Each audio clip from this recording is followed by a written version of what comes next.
ഓം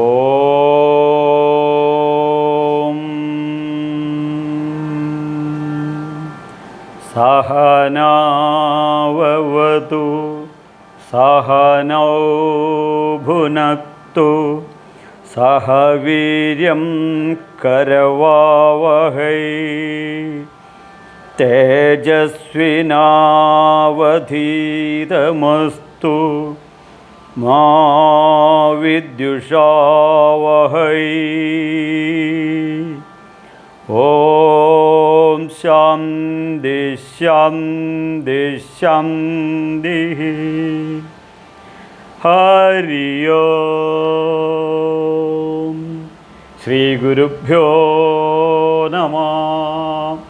ഹരേ ശരണമയ്യപ്പ. എല്ലാ പ്രിയ കുടുംബാംഗങ്ങൾക്കും നൂറായിരം സുപ്രഭാത വന്ദനം. സാധാരണ ഒരു സുപ്രഭാതം പോലെയല്ല ഈ സുപ്രഭാതത്തിന്. തീർത്തും വ്യത്യസ്തമായ ഒരു സുപ്രഭാതമാണ് ഇന്ന്. നമ്മുടെയൊക്കെ പിറക്കുന്നതിന് മുമ്പേ തന്നെ നാം സ്നേഹിക്കുന്ന നമ്മുടെ മക്കൾ, ഈ മക്കളെ ദിശാബോധമില്ലാത്ത സംസ്കൃതിയിൽ നാം വളർത്തുകയാണെന്നുണ്ടെങ്കിൽ പൈതൃകമില്ലാത്ത, പിതൃത്വമില്ലാത്ത, ലക്ഷ്യബോധമില്ലാത്ത ഒരു തലമുറയായി മാറിയിരിക്കും അവർ. നമ്മുടെ കുട്ടികൾ നമ്മളോട് ചോദിക്കാറുണ്ട്, ഈ ശരണമയ്യപ്പ, വേദങ്ങൾ, ഉപനിഷത്തുക്കൾ, ഭാഗവതം മുതലായവ പഴംപുരാണമല്ലേ, ഓൾഡ്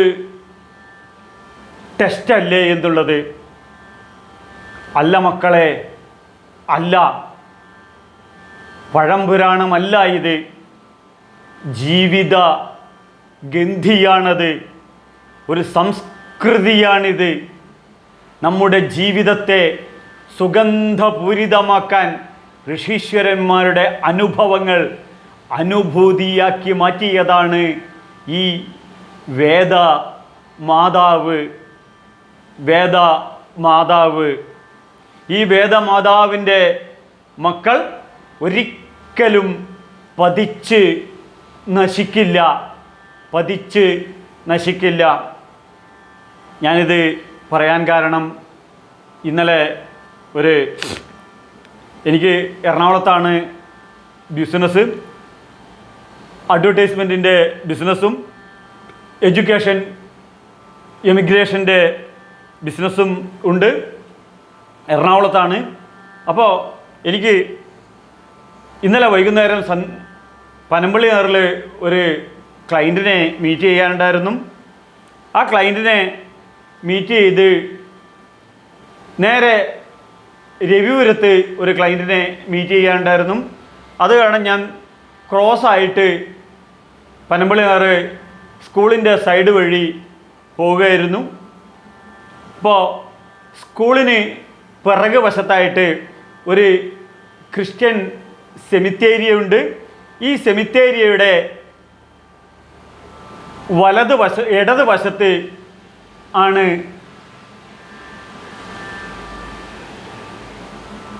രവിപുരം ശ്മശാനം. മതിലിൻ്റെ തെക്കേ സൈഡ് ക്രിസ്ത്യാനികളുടെ സെമിത്തേരിയവും മതിലിൻ്റെ വടക്കേ സൈഡ് ഹിന്ദുക്കളുടെ ശ്മശാനവും. ആ ശ്മശാനത്തിന് മുട്ടിക്കൊണ്ടാണ് റെയിൽവേ ട്രാക്കിലൂടെ പടിഞ്ഞാറോട്ടുള്ള റോഡ്. ആ റോഡ് വഴി ഞാൻ നടക്കുമ്പോൾ അവിചാരിതമായി ശ്മശാനത്തിലേക്ക് നോക്കി. അപ്പോൾ ഒരു ചിത എരിയുന്നതായി ഞാൻ കണ്ടു. ആ ചിതയുടെ അടുത്ത് ചെന്ന് നോക്കിയപ്പോൾ ആ പ്രദേശത്ത് ഒരു മനുഷ്യൻ്റെ അഡ്രസ്സ് പോയിട്ട് ഡ്രസ്സ് പോലുമില്ല. ഈ ചിതയ്ക്ക് തീ കൊളുത്തിയിട്ട് ഏകദേശം ഒരു 10 മിനിറ്റ് അതിൽ കൂടുതലായിട്ടുണ്ടാകില്ല. എന്നാൽ ഒരു വീഡിയോ എടുക്കാം 4 വാക്ക് പറഞ്ഞുകൊണ്ട് എന്ന് ആദ്യം ചിന്തിച്ചു. പിന്നെ ആ ദഹിച്ചെരിയുന്ന ശരീരത്തിനോട്, പഞ്ചഭൂതത്തിനോട്, അതുപോലെ തന്നെ എരിയാത്ത, നശിക്കാത്ത ആ ആത്മാവിനോട് ചെയ്യുന്ന തെറ്റായിരിക്കും എന്ന് ചിന്തിച്ച് ഞാൻ വീഡിയോ എടുത്തില്ല. അപ്പോഴാണ് എൻ്റെ ഹൃദയത്തിനകത്തോട്ട് അല്പം ചില വേദസംസ്കൃതി കടന്നു വന്നു. അപ്പോൾ എന്താണ് മരണം?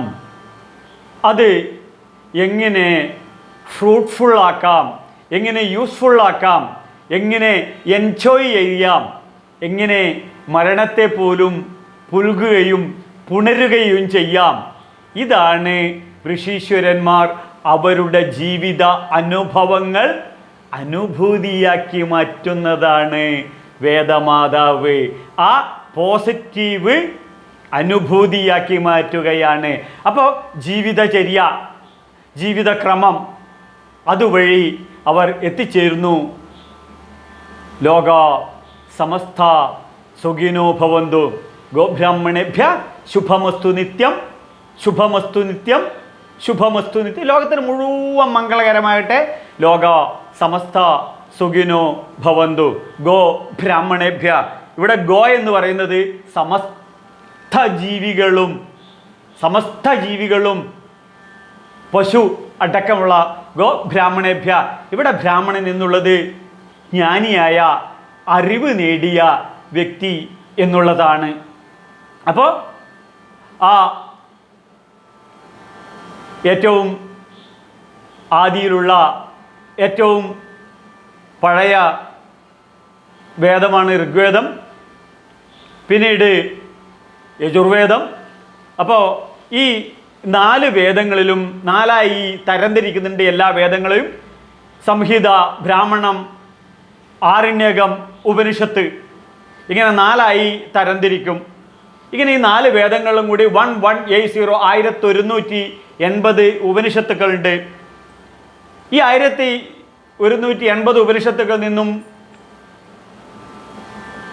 100 ഉപനിഷത്തുക്കൾ മാറ്റിവെക്കുകയും അതിനകത്ത് നിന്ന് 10 ദശോപനിഷത്തുക്കൾ ശ്രീശങ്കര ഭഗവത്പാദരെ ഭാഷ്യം തന്ന് നമ്മെ അനുഗ്രഹിച്ചു. ഈശകേശകഠ പ്രശ്ന മുണ്ടമാണ്ഡോക്യ തൈത്തിരി ഐത്തിരീയം ചാംദോക്യം ബൃഹദാരണ്യകം തഥാ. ഈ 10 ഉപനിഷത്തുക്കളും സദാശിവ സമാരംഭം ശങ്കരാചാര്യ മധ്യമം അസ്മദാചാര്യ പര്യന്തം എൻ്റെ പരമ്പരയുടെ ഏവം പരമ്പരാ പ്രോക്തം ഏവം പരമ്പരാപ്രാപ്തം എൻ്റെ ഗുരുവായ സ്വാമി സത്യാനന്ദ സരസ്വതി തിരുവടികളുടെ, സ്വാമി ചിന്മയാനന്ദ മഹാരാജൻ്റെ ശിഷ്യനായ സ്വാമി സത്യാനന്ദ സരസ്വതി തിരുവടികളുടെ ആ ഗുരുമുഖത്ത് നിന്ന് പഠിക്കാനുള്ള ഒരു സൗഭാഗ്യം എനിക്ക് ഉണ്ടായി. അപ്പോൾ ഈ യജുർവേദ സംസ്കൃതിയിലാണ് എൻ്റെ ജന്മവും വളർച്ചയും.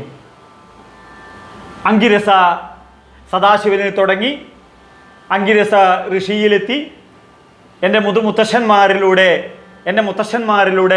എൻ്റെ അച്ഛനിലൂടെ എന്നിലെത്തിയ ആ കൃഷ്ണ യജുർവേദത്തിലാണ് ഇതിനെക്കുറിച്ച് വളരെ ബ്യൂട്ടിഫുള്ളായ ഒരു ചിത്രം വരച്ച് കാണിക്കുന്നത്.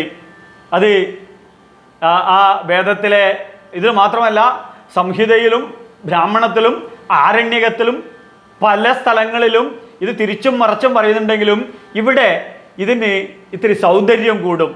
അപ്പോൾ ഈ വേദത്തിൻ്റെ ആദ്യത്തെ 39 അധ്യായങ്ങളിലൂടെ കടന്ന് അതൊക്കെ കർമ്മകാണ്ഡത്തെ കുറിച്ച് പറയുമ്പോഴും ഈ 40ലാണ് ഈ ഈശാവാസ്യ ഉപനിഷത്തിൻ്റെ ഒരു ഭാഗം കടന്നു വരുന്നത്. അതിനകത്ത് 1ാമത്തെ മന്ത്രം തന്നെ നമുക്ക് എല്ലാവർക്കും സുപരിചിതമാണ്. ഈശാവാസ്യം ഇദം സർവം യത് കിഞ്ച ജഗത്യാം ജഗത് തേനേ ത്യക്തേന ഭുഞ്ജീത മാ ഹൃദ കസ്യ സിദ്ധനം. ഇത് 24 വർഷം മാത്രമേ ജീസസ് ജനിച്ചിട്ടായിട്ടുള്ളൂ. മാക്സ് മുള്ളർ പറയുന്നു 6000 വർഷങ്ങൾക്ക് മുന്നേ പറയുന്നു മാകൃതക്കസ്യ സിദ്ധനം, ആരും മറ്റുള്ളവൻ്റെ ധനം ആഗ്രഹിക്കരുത് എന്നുള്ളതാണ് ഈ ഉപനിഷത്തിൽ എഴുതി വച്ചിട്ടുള്ളത്. ഇതാണ് ജീസസ് 2026 വർഷം മുന്നേ പറയുന്നത്. ഏതായാലും ശരി. അപ്പോൾ ഈ ഈശാവാസ്യം ഇതം യത്കിഞ്ച ജഗത്യാൻ തേനെ ത്യക്തേന ഭുഞ്ചീത, നമ്മുടെ ജീവിതം സന്തോഷം നിറഞ്ഞ കുടുംബജീവിതം മുന്നോട്ട് കൊണ്ടുപോകാൻ തേനെ ത്യക്തേന ഭുഞ്ചീത, എല്ലാ കാര്യവും ത്യജിച്ചുകൊണ്ട് ഭുജിക്കണം. എല്ലാ കാര്യവും ത്യജിച്ചുകൊണ്ട് ഭുജിക്കണം. ഒരു ഐസ്ക്രീം എടുക്കുമ്പോൾ ഈ ഐസ്ക്രീം ഇപ്പോൾ തീരും എന്ന് മനസ്സിലാക്കിക്കൊണ്ട് കഴിക്കണം. ഇത്രയേ ഉള്ളൂ. സമ്പത്ത് ഉപയോഗിക്കുമ്പോൾ ഗൂഗിൾ പേ പടപട അടിച്ച് സാധനങ്ങൾ മേടിക്കുമ്പോൾ ഇത് തീരും എന്നുള്ളത് ഉൾക്കൊണ്ടുകൊണ്ട് തന്നെ ഇതിനകത്ത് ഒരു 10,000 കയറ്റിയാൽ മതി. 4 ദിവസം കൊണ്ട് ഇത് തീരും. ഇങ്ങനെ എല്ലാത്തിനും ഇന്നല്ലെങ്കിൽ നാളെ ഒരു അന്ത്യമുണ്ട് എന്ന സത്യത്തെ ആദ്യമേ ഉൾക്കൊള്ളുക. അങ്ങനെ ഉൾക്കൊണ്ടുകൊണ്ട് അതിനെ ത്യജിച്ചുകൊണ്ട് ഭുജിക്കുക. ഇപ്പം നമ്മുടെ ഒരു മൊബൈൽ മേടിക്കുന്നു, കുറച്ച് നാൾ കഴിയുമ്പോൾ ഇത് വീണ് പൊട്ടും, അല്ലെങ്കിൽ ഇതിന് കേട് വരും. അത് മനസ്സിലാക്കി ഉൾക്കൊണ്ടുകൊണ്ട് ഇത് മേടിച്ച് ഉപയോഗിക്കുമ്പോൾ നാളെ ഇത് വീണ് പൊട്ടിക്കഴിഞ്ഞാലും നമുക്ക് ദുഃഖമുണ്ടാവില്ല. നമ്മളൊരു കാറ് മേടിച്ചു, ഇതിന് നാളെ ഒരു ആക്സിഡൻറ്റ് വരാൻ സാധ്യതയുണ്ട് എന്ന് കരുതി ഇൻഷുറൻസ് എടുക്കുന്നു, കുറച്ച് നാൾ കഴിയുന്നു, എവിടെയും തട്ടുന്നോ മുട്ടുന്നോ, അപ്പോഴൊന്നും നമുക്ക് ബുദ്ധിമുട്ടുണ്ടാവില്ല. ഇങ്ങനെ ത്യജിച്ചുകൊണ്ട് ഭുജിക്കണം. സുഖമായിട്ട് കല്യാണ സദ്യ കഴിക്കുമ്പോൾ ഓർമ്മ വേണം, വൈകുന്നേരം നമുക്ക് വീണ്ടും വിശക്കും. അങ്ങനെ ജീവിതത്തിൽ കൗമാരം, യൗവനം, വാർദ്ധക്യം, ഇപ്പോൾ നല്ല കറുത്ത താടി മുടിയൊക്കെ ഉണ്ട്, കുറച്ച് നാൾ കഴിഞ്ഞാൽ ഇതിനെ ഇപ്പോൾ ഭുജിക്കണം, കുറച്ച് നാൾ കഴിയുമ്പോൾ മനസ്സിലാക്കണം, ഉൾക്കൊള്ളണം, ഇത് കുറച്ച് നാൾ കഴിഞ്ഞാൽ നരക്കും എന്ന്. അതുപോലെ തന്നെ നമ്മുടെ ശരീരം അസ്ഥി ജായതേ വർദ്ധതേ വിപരീതമതേ അപശ്യനവതേ നശ്യതി, ഇത് നശിക്കും. ഇങ്ങനെ തേനെ ത്യക്തേന ഭുഞ്ചീത, ഈ ശരീരം പോലും നാളെ ത്യജിക്കണം. ഇതാണ് ആ ശ്മശാനത്തിൽ നിന്നും എനിക്ക് വന്ന ചിന്ത. നാളെ ഞാനിപ്പോൾ കൊണ്ടു നടക്കുന്ന ഈ ശരീരം പോലും ഞാൻ ത്യജിക്കണം. ത്യജിച്ചുകൊണ്ട് ഇപ്പോൾ ഇതിന് വളരെ നീറ്റാക്കി സർവ്വ സോപ്പും തേച്ച് കുളിച്ച്, സർവ്വ സ്പ്രേ മേടിച്ച്, സർവ്വ ഹോസ്പിറ്റലിൽ കൊണ്ടുപോയിട്ട് മരുന്നുകളൊക്കെ സർവ്വ ലോഷനുകളും തേച്ച് അന്ത്യ നിമിഷം വരെ പരിശുദ്ധവും പരിപാവനവുമാക്കി ഈ ശരീരത്തെയും കൊണ്ട് നടത്തണം. അപ്പോൾ ഇത് മനസ്സിലാക്കുമ്പോൾ ശങ്കരാചാര്യർ പറയും, ഭഗവത്ഗീതയിൽ പറയും, അനിത്യമസുഖം ലോകം ഇമം പ്രാപ്യ ഭജസ്വമാം. ഇത് അനിത്യമാണ്, അസുഖമാണ് എന്നുള്ള സത്യത്തെ ഉൾക്കൊള്ളണം. ഇതാണ് അരിവിപുരം ശ്മശാനത്തിൽ നിന്നും ഉൾക്കൊള്ളാൻ സാധിച്ചത്. അപ്പോൾ തുടർന്ന്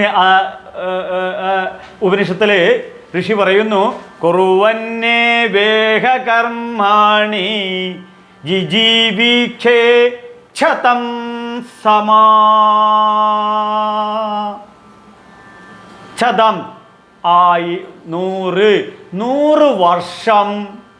100 എന്ന് പറഞ്ഞാൽ അനന്തമാണ് അവിടെ ഉദ്ദേശിക്കുന്നത്. എത്ര വർഷമായാലും അത്ര വർഷം ജീവിക്കുന്നത്. ഭഗവത്ഗീതയിൽ പറയും എങ്ങനെ ജീവിക്കേണ്ടത് പറയും. സ്വധർമ്മം അപിചാപേക്ഷ ന വികമ്പിതുമർഹസി. അവനവൻ്റെ ജീവിതത്തിലെ വിഹിത കർമ്മങ്ങൾ അനുഷ്ഠിച്ചുകൊണ്ട് ജീവിച്ച് മൃത്യോർമ്മ അമൃതംഗമയാം, അമൃതത്വത്തിലോട്ട് ലയിച്ച് ചേരണം.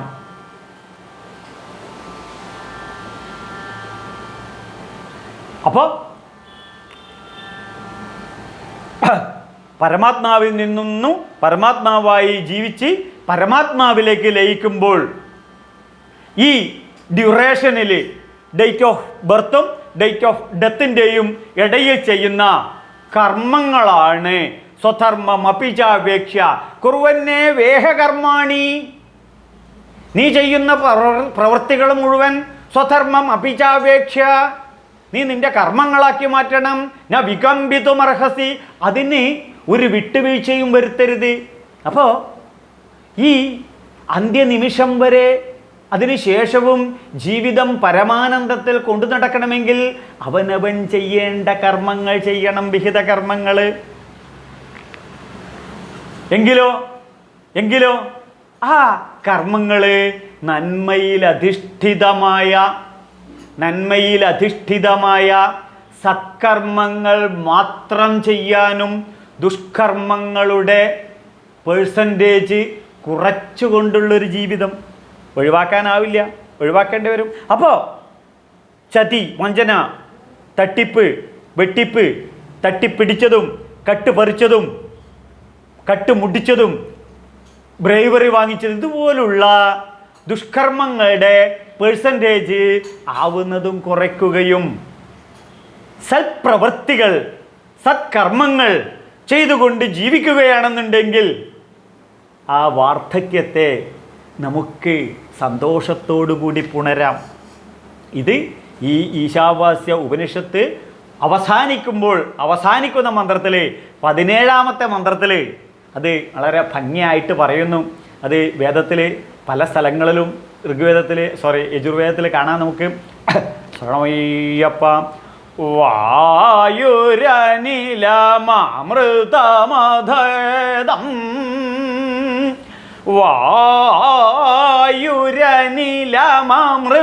വായുരനിലമൃതമധേദം ഭസ്മാന്തം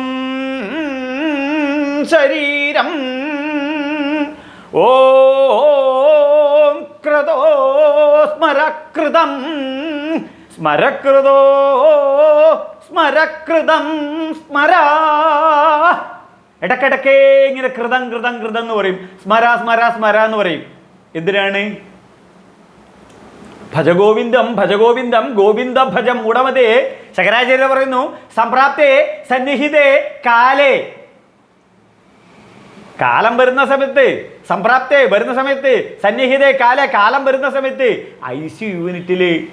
ICU യൂണിറ്റിൽ എന്താണ് വരിക? അതാണ് കൃതേ കൃതേ കൃതേ സ്മരേ സ്മരേ സ്മരേ, കൃതേ കൃതേ കൃതേ സ്മരേ സ്മരേ സ്മരേ. ഇത് വേദങ്ങളാ പറയുന്നത്, ഋഷീശ്വരനാ പറയണത്. ICU യൂണിറ്റിൽ നിന്ന് നിങ്ങൾക്ക് എന്തൊക്കെ ചിന്തിക്കാൻ സാധിക്കും? അവിടെ മറ്റൊന്നുമല്ല, വായുരനില. വായു എന്താണ്? വായു മറ്റൊന്നുമല്ല, വേദങ്ങൾ പറഞ്ഞു, നമസ്തേ വായവേ ത്വമേവ പ്രത്യക്ഷം ബ്രഹ്മാസി ഋതം വരിഷ്യാമി സത്യം വരിഷ്യ. ഇത് സത്യമാണ്. എന്താണ്? നമസ്തേ വായവേ ത്വമേവ പ്രത്യക്ഷം ബ്രഹ്മ. നീ തന്നെയാണ് പ്രത്യക്ഷമായ ബ്രഹ്മം. ഏത്? അംബ്ലിക്കൻ ഗോഡ് വഴി പൊക്കിൾക്കൊടിയിലൂടെ എൻ്റെ അമ്മ കഴിച്ച ശ്വാസം, അമ്മ കഴിച്ച പ്രാണവായു അമ്മയുടെ ശരീരത്തിൽ നിന്നും പൊക്കിൾക്കൊടിയിലൂടെ, എൻ്റെ ശരീരത്തിൽ വന്ന പ്രാണവായു ഞാൻ പിറന്ന് പ്രസവിച്ച് ഭൂമിയിലോട്ട് വീണപ്പോൾ എൻ്റെ മൂക്കിൻ്റെ തുമ്പത്ത് പ്രാണവായുവായി വന്ന പരബ്രഹ്മമേ ജഗതീശ്വര, നീ തന്നെയാണ് ബ്രഹ്മം. വേദങ്ങൾ പറയുന്നു. അപ്പം ഇതാണ് സോഹം സോഹം സോഹം. പ്രാണവായു അകത്തോട്ട് വലിച്ച് അത് തിരിച്ചിടുമ്പാണ് ഹംസം. ശ്രീരാമകൃഷ്ണ പരമ ഹംസര് എന്നുള്ളതൊക്കെ കേട്ടില്ലേ? അപ്പോൾ വായുരനിലമൃതമധേദം. അപ്പോൾ ഈ വായു എന്ത്? ഘടാകാശത്ത് മഹാകാശത്തിലേക്ക് ഒന്നുമില്ല, ഒരു കുടത്തിൽ വായു അടച്ചു വെച്ച് അത് പൊട്ടിക്കഴിഞ്ഞാൽ പ്രകൃതിയിലേക്ക് ലയിച്ചു പോന്നു. നമ്മൾ ഈ ഡോർ തുറന്നു കഴിഞ്ഞാൽ റൂമിലെ എയർ പുറത്തോട്ട് പോകുന്നു. നമ്മൾ കാറിൻ്റെ ഡിക്കി തുറന്നു കഴിഞ്ഞാൽ അതിനകത്തെ പെർഫ്യൂം പുറത്തോട്ട് പോകുന്നു. ഇതുപോലെ ഈ ദേഹിയിൽ നിന്നും വിടുന്ന സമയത്ത് ഇതിനകത്തുള്ള വായു ഈ പരമാത്മാവിലേക്ക് വളരെ ഈസിയായ ഒരു സബ്ജക്റ്റ്. അതിൽ ശ്രീരാമകൃഷ്ണ പരമഹംസർ പറയും, ഇടത് ചിറക് ജ്ഞാനവും വലത് ചിറക് ഭക്തിയുമായാൽ ഈ ആത്മാവിന് ഈസിയായി പറന്നു പോകാം. നമ്മൾ രമണ മഹർഷി പറയുന്നതാണത്. അപ്പോൾ ജീവാത്മാവായ വായു പരമാത്മാവായ ഈ പ്രപഞ്ച ചൈതന്യത്തിലേക്ക് ലയിച്ചു ചേരുന്നതാണ്. അപ്പോൾ ആ പ്രാണന് ആവർത്തിരഹിതമാണ് പരമാത്മാവ്. അപ്പോൾ ആവർത്തിരഹിതമായ പരമാത്മാവിലേക്ക് ലയിച്ചു ചേരുന്നു. ഏത്? അപ്പോൾ എൻ്റെ ഗുരുവായ സ്വാമി സത്യാനന്ദ സരസ്വതി തിരുവടികൾ, അദ്ദേഹത്തിൻ്റെ ഗുരുവായ സ്വാമി ചിന്മയാനന്ദ മഹാരാജ് പറയും, ചെറിയ ഐയും വലിയ ഐയും ഒന്നാണ്. IND, ഇന്ത്യയുടെ I ക്യാപിറ്റൽ IND, IA രണ്ടാമത്തെ ഐ സ്മാള്, രണ്ടയ്യും ഒന്നാണ്. ഇതാണ് അദ്വൈത വേദാന്തം, ഇതാണ് അദ്വൈതം, ഈ ജീവാത്മ പരമാത്മ ഐക്യം. അപ്പൊ ഈ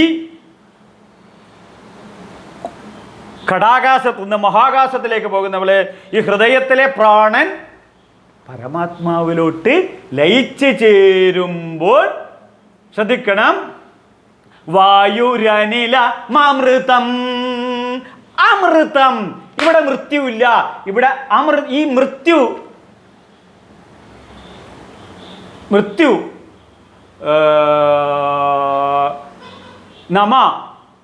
നമേ ഭവേത് മൃത്യു മമ, ഞാൻ എൻ്റേത്, മമേ ഭവേത് മൃത്യു, ഞാനും എൻ്റേതും ചിന്തിക്കുമ്പോഴാണ് മൃത്യു. നോ മമ, മമയില്ലാതിരിക്കുമ്പോൾ ഭവേത് അനന്ത അജ്ഞാത പരമാത്മാ ചൈതന്യമായ പരമേശ്വരനായ ഭവേ നമ ഭവേത് മൃത്യ മമ നോ മമ നമ. മമ ഞാനെന്ന് പറഞ്ഞാൽ മൃത്യുവിലോട്ടും, നോ മമ എന്ന് നമ എന്ന് പറഞ്ഞു കഴിഞ്ഞാൽ, നമ എന്ന് പറഞ്ഞു കഴിഞ്ഞാൽ, മമ എന്ന് പറഞ്ഞാൽ മൃത്യു, നമ എന്ന് പറഞ്ഞു കഴിഞ്ഞാൽ ബ്രഹ്മം. ഇവിടെ വായുരനില അമൃത, അമൃതത്വം എന്ന് പറഞ്ഞു കഴിഞ്ഞാൽ പരമാത്മ ചൈതന്യത്തിലേക്ക് ലയിച്ചു ചേരുന്നു എന്നുള്ളതാണ്. ഇതിന് വായുരനില അമൃതമാധ അധ അനന്തരം ഭസ്മാന്തം ശരീരേ, ഭസ്മാന്തം ശരീരം. അവസാനിക്കുന്നത്, ഈ ജീവിതം അവസാനിക്കുന്നത് ഭസ്മമായിട്ടാണ്. ഇതാണ് ഞാൻ ഇന്നലെ ദർശിച്ചത്. അപ്പോൾ ഇന്നലെ അവിടെ കണ്ട, അപ്പോൾ ഞാൻ അവിടെ വേറൊരാൾ ആരും കാണാനില്ല. കുറച്ച് ഇപ്പുറത്ത് പോയിട്ട് ആരും എന്താ ഇല്ലാത്ത ചോദിച്ചു. അപ്പോൾ തീ കൊളുത്തി ഉടനെ എല്ലാവരും പോവും. പിറ്റേ ദിവസം വന്നു കഴിഞ്ഞാൽ അതിൻ്റെ ഭസ്മം കൊടുക്കും, അസ്ഥിയും കൊടുക്കും എന്ന് പറഞ്ഞു. ഓ അങ്ങനെയാണ്. അതാണ് ഇവിടെ വേദത്തിൽ പറയുന്നത്, വായുരനിലമൃതമധേദം ഭസ്മാന്തം ശരീരം. ഈ ശരീരം എന്തായി മാറുന്നു? ഭസ്മമായി മാറുന്നു. അപ്പോൾ നോക്കണം, മാക്സ് മുള്ളർ പറയുന്നത് പോലെ 6500 വർഷങ്ങൾക്ക് മുന്നേ എൻ്റെ സംസ്കാരം, മരണത്തിന് ശേഷം ഈ ശരീരം ഭസ്മമാക്കുന്ന സംസ്കാരമാണ്. എനിക്ക് ഹിന്ദു എന്നതിൽ ഏറ്റവും കൂടുതൽ അഭിമാനമുള്ളത് നാളെ എൻ്റെ ശരീരം ഭസ്മമാക്കും എന്നുള്ളതാണ്. കാരണം ഞാൻ എറണാകുളത്ത്, നിങ്ങൾക്ക് എല്ലാവർക്കും അറിയാം, കച്ചേരിപ്പടി അങ്ങോട്ട് വിട്ട് കഴിഞ്ഞാൽ അയ്യപ്പൻകാവിൽ 1.5 കിലോമീറ്റർ ദൂരത്താണ് സെമിത്തേരിയക്ക് വേണ്ടി ശതകോടികളുടെ സ്ഥലം വേസ്റ്റാക്കി കളഞ്ഞിട്ടുള്ളത്. ആ തമ്മനം റോഡിലുണ്ട്, പാലാരിവട്ടത്തിന് വൈറ്റിലേക്ക് വരുന്ന റോഡിൽ ഒരു 1.5-2 കിലോമീറ്റർ ഉണ്ട് മുസ്ലിങ്ങളുടെ അവരുടെ ഈ കുഴിച്ചിടുന്ന സ്ഥലത്ത്. അപ്പോൾ ഇതൊക്കെ വേസ്റ്റ് അല്ലേ? അപ്പോൾ എത്ര രോഗികൾ, മഹാരോഗികൾ, കൊറോണയും ഈ എന്തൊക്കെ കോഴി വസന്തയും നിപ്പോയും ഒക്കെയുള്ള വൈറസൊക്കെയുള്ള രോഗികൾ അവിടെ കുഴിച്ചിടും. ആ രോഗങ്ങളൊക്കെ പുറത്തോട്ട് വന്ന് മാനവരാശിക്ക് തന്നെ ഭീഷണിയായി മാറും. നാളെ ഒരു ഹിന്ദു എന്ന നിലയിൽ രവിപുര ശ്മശാനത്തിൽ അപ്പോൾ ദഹിപ്പിച്ച ആ ശരീരം അഗ്നിക്ക് ചാമ്പലാക്കി സർവ്വ രോഗാണുക്കളെയും പ്രകൃതിയെ ഒട്ടും നശിപ്പിക്കാതെ ആ ഒരൊറ്റ സ്ഥലത്ത് എല്ലാവരെയും ബേൺ ചെയ്ത് കളയിക്കുന്നു. എത്ര മഹനീയമായ സംസ്കാരമാണ് ഇത് എന്ന് നോക്കും. അപ്പം ഹിന്ദു എന്ന നിലയിലുള്ള ഇനി ഈ ശരീരം കൊണ്ടുള്ള ദുരഭിമാനമാണല്ലോ ഈ സമൂഹത്തിലുള്ള പ്രശ്നങ്ങൾ മുഴുവൻ. ഇനി ശ്രദ്ധിക്കണം, ഈ പ്രാണൻ അങ്ങോട്ട് വിട്ടുപോയാൽ ഭാര്യാഭിഭതി തസ്മിൻ കായേ. ശങ്കരാചാര്യർ പറയുന്നു, ഭാര്യാഭിഭതി തസ്മിൻ കായേ. ഈ ശരീരം കൊണ്ട് ഏറ്റവും കൂടുതൽ എനിക്ക് എൻ്റെ ശരീരത്തിൽ ഉണ്ടായതിനേക്കാൾ പ്രയോജനം എൻ്റെ ഭാര്യയ്ക്കാണ്. അപ്പോൾ എൻ്റെ പ്രാണൻ പോയി കഴിഞ്ഞാൽ, ഈ ശരീരം കണ്ടു കഴിഞ്ഞാൽ എൻ്റെ ഭാര്യ പോലും ഭയക്കും. എന്തിന്? ഒരു എലി എത്തിട്ട് കണ്ടു കഴിഞ്ഞാൽ തന്നെ നമ്മൾ എലിയുടെ ശവം കണ്ടു കഴിഞ്ഞാൽ എലിയേക്കാൾ പേടിക്കും. ഒരു പൂച്ച എത്തിട്ട് കണ്ടു കഴിഞ്ഞാൽ ആ ശവം കണ്ടു കഴിഞ്ഞാൽ മറ്റേതിനേക്കാൾ ഭയമുണ്ടാകും. അപ്പോൾ ജന്തുക്കൾ ഭക്ഷിച്ചു കാഷ്ടിച്ചു വെന്തു വെണ്ണീരായി ചമഞ്ഞിടുന്നതും നമ്മുടെ ഇവിടെ പറഞ്ഞല്ലോ. അപ്പോൾ എന്താണ് ശരീരം? ഈ ദുരഭിമാനം ശരീര അഭിമാനം കൊണ്ടാണല്ലോ. ഞാനും എൻ്റേതും ജാതി നീതി കുലഗോത്ര ദൂരകം ഇതൊക്കെ വന്നിരിക്കുക. ശങ്കരാചാര്യ പറയാ രൂപനാമ ഗുണദോഷവർജിതം. ഇതൊക്കെ ജാതിയും മതവും നിറവും കർണവും എല്ലാം വന്നിരിക്കുന്നത് ഈ ശരീരത്തിലാണല്ലോ. ഈ ശരീരം കൊണ്ടുള്ള ദുരഭിമാനമാണല്ലോ ഇവിടുത്തെ സമൂഹത്തിലെ പ്രശ്നം മുഴുവൻ. ഇനി ശങ്കരാചാര്യർ വിവേക ചൂടാമണിയിൽ പറയുന്നു എന്താണ് ശരീരം. ഇത് മനസ്സിലാക്കി കഴിഞ്ഞു കഴിഞ്ഞാൽ ഈ നിമിഷം മുതൽ മരിക്കുന്നത് വരെ ഈ ശരീരം കൊണ്ടുള്ള ദുരഭിമാനം നമുക്കുണ്ടാവില്ല. ഈ ശരീരം ജഗദീശ്വരൻ നിറഞ്ഞിരിക്കാനുള്ള ഒരു ശ്രീലകമാണ്. അവനവൻ്റെ ഹൃദയം എന്ന് തിരിച്ചറിയാൻ പറ്റും. ശരണമയ്യപ്പ ത്വക്മാംസരുധിരസ്നായു മേധാ മജ്ജാസ്ഥി സങ്കുലം പൂർണ്ണമൂത്രപുരീക്ഷാഭ്യാം സ്ഥൂലം നിന്ദ്യമിദം വപും സ്ഥൂലം നിന്ദമിദം വപു. അപ്പൊ ഈ ശരീരം ശ്രദ്ധിക്കണം. എന്തൊക്കെയാണ്? ഒരു മിനിറ്റ് ശ്രദ്ധിക്കണം. തൊലി, മാംസം, രക്തം, ഞരമ്പ്, കൊഴുപ്പ്, മജ്ജ, അസ്ഥി, മലം, മൂത്രം. ഇത്രയും കൊണ്ട് നിറഞ്ഞിരിക്കുകയാണ് ഈ ശരീരം. ശങ്കരാചാര്യർ വിവേക ചൂടാമണി പറയുന്നു. അപ്പൊ ഇത് മനസ്സിലാക്കി കഴിഞ്ഞാൽ ഈ ശരീരം കൊണ്ടുള്ള ദുരഹങ്കാരം, പിന്നെ എന്ത് ജാതി വന്നിരിക്കുന്നു, പിന്നെ എന്ത് മതം വന്നിരിക്കുന്നു, പിന്നെ എന്ത് വർണ്ണം വന്നിരിക്കുന്നു, പിന്നെ എന്ത് വർഗം വന്നിരിക്കുന്നു, പിന്നെ എന്ത് സ്ഥാനമാനങ്ങൾ ചൊല്ലിക്കലഹിച്ചു നാണം കെട്ടു നടക്കുന്നു ചെയ്തു ചില നമ്മുടെ ഭൂദാനം പറഞ്ഞില്ലേ. അപ്പോൾ മനസ്സിലാക്കണം. അപ്പോൾ പിന്നെ തുടർന്ന് ഋഷി പറയുന്നു, ഉപനിഷത്തിൽ വേദങ്ങളിൽ പറയുന്നു, ഓം ക്രതോ പരമാത്മസ്വരൂപമായ ഈ മനസ്സ് ജഗദീശ്വരനാണ്. ഓം ക്രതോ ആ പ്രപഞ്ചത്തിലെ സർവ്വതും സകാര ഉപാസനയും ഗുണാതീത ഉപാസനയും എല്ലാം ഇതിൽ പെട്ടിരിക്കുന്നു. അപ്പൊ ഓം ക്രതോ പരമാത്മസ്വരൂപമായ മനസ്സ്. ഭഗവത്ഗീതയിൽ ഭഗവാൻ പറയുന്നു, ഇന്ദ്രിയാണാം മനശ്ചസ്മി, ഇന്ദ്രിയങ്ങളെ ഞാൻ മനസ്സാകുന്നു. ആ പരബ്രഹ്മസ്വരൂപമായ പരമാത്മസ്വരൂപമായ ആ മനസ്സ് സ്മരാ. ഈ ശരീരം വിട്ട് ആത്മാവ് പോകുന്ന സമയത്ത് സ്മരാ, ഓർമ്മിച്ചാലും. ഇനി കൃത, ചെയ്ത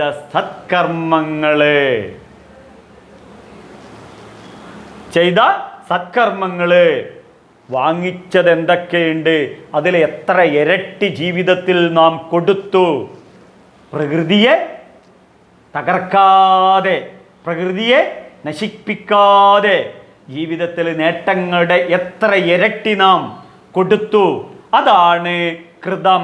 ചെയ്ത സത്കർമ്മത്തെ ഒരു സെക്കൻഡ് ചിന്തിച്ചാലും വീണ്ടും പറയുന്നു സ്മരകൃതം. അപ്പൊ ഓം സ്മരകൃതം വീണ്ടും ഓർമ്മിപ്പിക്കുന്നു. എന്താണ് ഇവിടെ? ഇനി ഇപ്പോൾ പ്രാണൻ ഉപേക്ഷിച്ചു കഴിഞ്ഞാൽ ശരീരം അഗ്നിക്ക് ചാമ്പലാക്കേണ്ടതാണ്. എന്താണ് അഗ്നി?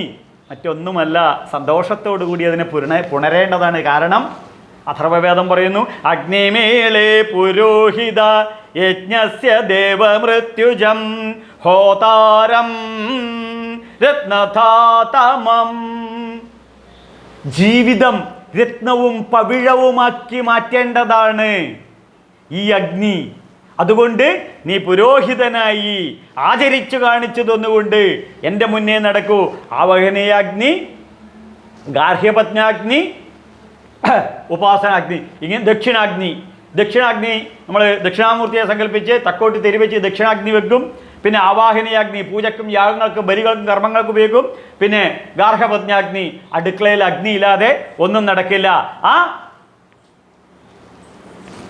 കൃതം ചെയ്താലും ആ അഗ്നിദേവ, ഇനി ഈ അഗ്നിദേവൻ എന്നുള്ളത് ചിന്തിക്കണം, നമ്മുടെ ശരീരത്തിലെ അഗ്നിദേവന്റെ സ്വഭാവമായ 37 ഡിഗ്രി സെന്റിഗ്രേഡ് ചൂട് നമ്മളിൽ നിന്നും ഇപ്പോൾ വിട്ടുപോകുന്ന നിമിഷമാണ്.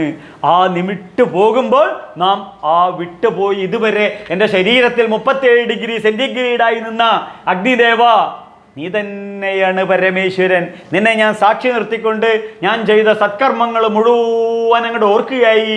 അറിയാനായി അന്ന് തൊട്ട് ഈ കഴിഞ്ഞ നിമിഷം വരെ ഞാൻ വാങ്ങിച്ചതിലധികം ഈ സമൂഹത്തിന് കൊടുത്തു. ഈ സമൂഹത്തിൽ നിന്ന് ഞാൻ ഓക്സിജൻ വലിച്ചെടുത്തതിൻ്റെ 4 ഇരട്ടി പ്രപഞ്ചത്തിന് ഓക്സിജൻ തിരിച്ചു കൊടുക്കാനായിക്കൊണ്ട് കാർബൺ ഡൈ ഓക്സൈഡ് വലിച്ചെടുത്തുകൊണ്ട് ഓക്സിജൻ റീസൈക്കിൾ ചെയ്യുന്ന ചെടികളെ ഞാൻ സംരക്ഷിച്ചു, പുഴകളെ ഞാൻ സംരക്ഷിച്ചു, സമൂഹത്തിനെ ഞാൻ സംരക്ഷിച്ചു. അവർ ചെയ്യാൻ പറ്റുന്ന സാമൂഹിക സേവനങ്ങളൊക്കെ ചെയ്തു. വസന്തവത് ലോക ഹൃദഞ്ചരന്തി കർമ്മണ്യേവ സംസിദ്ധാമസ്ഥിത ജനകായജ ലോകസംഗ്രഹമേവാപി സംപശ്യൻ കർത്തുമർഹസി. ലോകത്തിൻ്റെ മുഴുവൻ നന്മയ്ക്ക് വേണ്ടി ഞാനിതാ ഇന്നിന്ന കാര്യങ്ങൾ ചെയ്തു എന്ന് ഈ നിമിഷം ചിന്തിച്ചുകൊണ്ടിരിക്കുമ്പോഴാണ്, ആ ജഗദീശ്വരനെ ഓർത്തുകൊണ്ട് ചിന്തിക്കുമ്പോഴാണ് പ്രാണൻ പ്രണയനാൽ ഇതി പ്രാണഹ, ഈ കോസ്മിക് എനർജിയായ അഗ്നി ഭഗവാൻ മെല്ലെ നമ്മുടെ ശരീരത്തിൽ നിന്ന് വിട്ടുപോകുകയായി. പ്രാണപ്രയാണ സമയേ പ്രാണൻ ഈ ദേഹത്തിൽ നിന്നും പ്രാണൻ അങ്ങനെ പ്രയാണം ചെയ്തുകൊണ്ട് പോകുകയാണ്. ഈ സമയത്ത് അഗ്നിസാക്ഷിയായി ഞാൻ ചെയ്ത സത്കർമ്മങ്ങൾ മുഴുവൻ അങ്ങനെ ഓർത്തുകൊണ്ട് ആ പരമേശ്വരനെ തന്നെ മനസ്സിലങ്ങോട്ട് ചിന്തിച്ചുകൊണ്ട് അന്തരാത്മാവിൽ ആ പൊന്നയ്യപ്പസ്വാമിയുടെ ചിന്മുദ്ര മനസ്സിൽ ധ്യാനിച്ചുകൊണ്ട്, ആ തൃപ്പാദങ്ങൾ മനസ്സിലങ്ങനെ ധ്യാനിച്ചുകൊണ്ട്, ആ പൊന്നുണ്ണികൃഷ്ണൻ്റെ ഓടക്കുഴല് ചിന്തിച്ചുകൊണ്ട്, ആ ജഗത്തിൻ്റെ മുഴുവൻ അധിപതിപരയായ ജഗതീശ്വരനായ പരമേശ്വരൻ്റെ ആ തിരുജഠയും സർവ അലങ്കാരങ്ങളോടുകൂടിയില്ല പരമേശ്വരനെ മനസ്സിലങ്ങനെ ഓർമ്മിച്ചുകൊണ്ട് സംതൃപ്തിയോടുകൂടി സന്തോഷത്തോടുകൂടി മരണദേവനെ, അവിടെ ജഗദീശ്വരനായ പരമേശ്വരനായ ആ മഹാവിഷ്ണുവിനെ തന്നെ, പരമേശ്വരനെ തന്നെ, എന്തുകൊണ്ടാണ് കാലോസ്മി ലോകക്ഷയകർ പ്രവൃത്തോ ലോകാൻ സമാഹർത്തുമിഹ പ്രവൃത്ത, കാലസ്വരൂപമായിട്ട് ഞാൻ തന്നെയാണ് എന്ന് ഭഗവാൻ ഭഗവത്ഗീതയിൽ ഓർമ്മിപ്പിച്ചു. മൃത്യു സർവഹരശ്ച ആഹാം, പ്രപഞ്ചത്തിൻ്റെ സർവത്തിനെയും മൃത്യുസ്വരൂപമായിട്ട് ഞാൻ തന്നെയാണെന്ന് ഭഗവാൻ പറയുന്നു. ആ നിമിഷം അത് നമ്മളാരും ഉണ്ടാക്കുന്നതല്ല, നമുക്ക് ഉണ്ടാക്കാൻ പറയില്ല. വ്യശേമ ദേവഹിതം യദായു, ദേവന്റെ ഹിതമാണ് ഈ ആയുസ്. അങ്ങനെ ആ പരമാത്മ ചൈതന്യത്തെ, കാലസ്വരൂപമായ ഭഗവാനെ, മൃത്യുസ്വരൂപമായ ഭഗവാനെ മനസ്സിലങ്ങനെ ചിന്തിച്ചുകൊണ്ട്, ആ ഭഗവാന്റെ പൊന്നോട കുടല് മാത്രം ചിന്തിച്ചുകൊണ്ട്, ആ മഹാവിഷ്ണുവിൻ്റെ ശംഖും ചക്ര ഗദാ പങ്കജങ്ങൾ മനസ്സിലങ്ങനെ ധ്യാനിച്ചുകൊണ്ട് ആ പാദത്തിലൊഴുക്ക് സന്തോഷത്തോടുകൂടി നിറപുഞ്ചിരിയുമായി ലയിച്ചു ചേരാൻ ഈ നിമിഷം മുതൽ അന്ത്യനിമിഷം വരെ സത്കർമ്മങ്ങൾ ചെയ്യാൻ ഞാനും നിങ്ങളുമടങ്ങുന്ന ഹൈന്ദവ സമൂഹം ബാധ്യസ്ഥനാണ് എന്നാണ് ഈ വേദങ്ങൾക്ക് പറയാനുള്ളത്. അതുകൊണ്ട് ഈ ചാനൽ ലൈക്ക് ചെയ്യണം, ഷെയർ ചെയ്യണം, സബ്സ്ക്രൈബ് ചെയ്യണം. ഈ സത്യത്തെ, ഈ വേദമന്ത്രങ്ങളെ എല്ലാവരിലും എത്തിക്കണം. ആർക്കൊക്കെ പ്രയോജനം ചെയ്യും അവർക്കൊക്കെ എത്തിക്കണം.